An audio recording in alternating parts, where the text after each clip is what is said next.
Hey friends, and well, let me be honest, probably before this video is over, some of you will consider me as an enemy.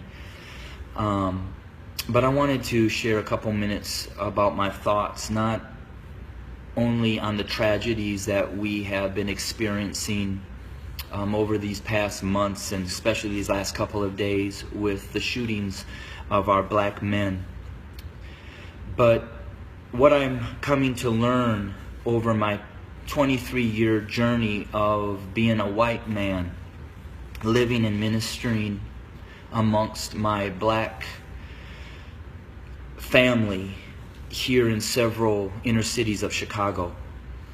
And I'm going to speak very black and white because, let's be honest, it's a black and white issue. I want to take you to the book of Exodus, chapter 1, and I wanted to share a little bit of what took place prior to the rise of Moses. When I read that, it talked about that the Pharaoh became concerned and very fearful that the Hebrew slaves were growing in number and in power. So in order to maintain their oppression, he put upon them great labor. He put upon the Hebrew slaves cruelty to keep them down. However, they still grew. And so he brought together some midwives, and he instructed them that when a Hebrew boy was born, kill him. Well, these midwives did not follow, and the Hebrew slaves continued to grow. Eventually, the Pharaoh became so hatred and towards those Hebrew slaves that he made a decree.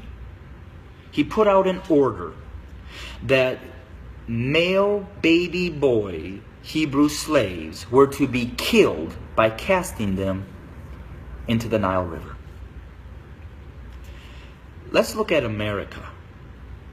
We brought blacks into this country as slaves. We never intended them to be anything other than a slave. But they began to grow in number and in power, and eventually they fought their way to some freedom. So we became even more cruel. And to keep our black Americans down, we lynched. But yet they rose. So then we used the welfare system, the criminal justice system, to keep them down, to contain them, to destroy them. But yet they rose, and they're rising. Then we built prisons and jails to hold them. Yet they rose. And so now we are doing exactly what the Pharaoh did at the end, sending out a decree: kill them. So until we admit that when we wrote this Constitution that all men are created equal, that we never intended to include our black brothers and sisters, our nation may end up facing exactly what the Egyptians faced when they refused to let God's people go. So I'm going to say this to my white fellow Americans, that the bloodshed that is on its way is not on the hands of our fellow black Americans, but is on our hands. We are the ones that are refusing to let God's people go. We are the ones that are refusing to acknowledge that we do not value our black brothers and sisters as equal individuals or equal Americans as us white men. And to my black brothers and sisters, the racial issues, as I've said, have been there from the very foundation. But why do we see it more? Because there's a shifting. See, us white men have been at the head since the foundation. But we've had a black president. And you know, we've done everything in our power to keep him from really changing things. Now we have another minority rising to the top, a white female. What does that say? Those of us who are white men who have been at the head are now starting to see and fear that we are going to become the tail. And we know what we've done to you.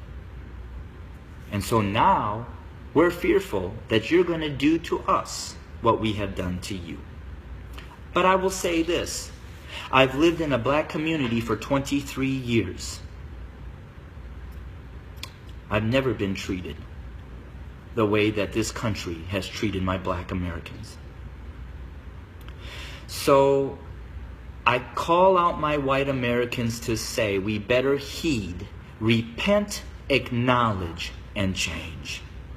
Because if we don't, I just want to again say this.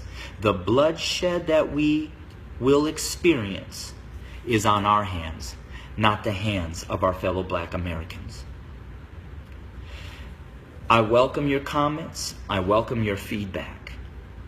Hit me up on Facebook or go to my webpage at www.studio2911.org. Again, that's studio2911.org.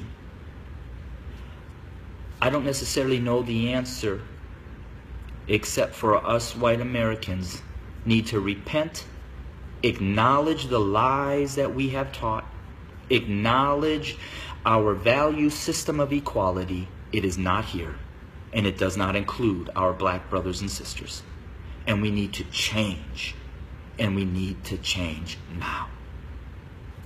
Thanks for your time. Bless you.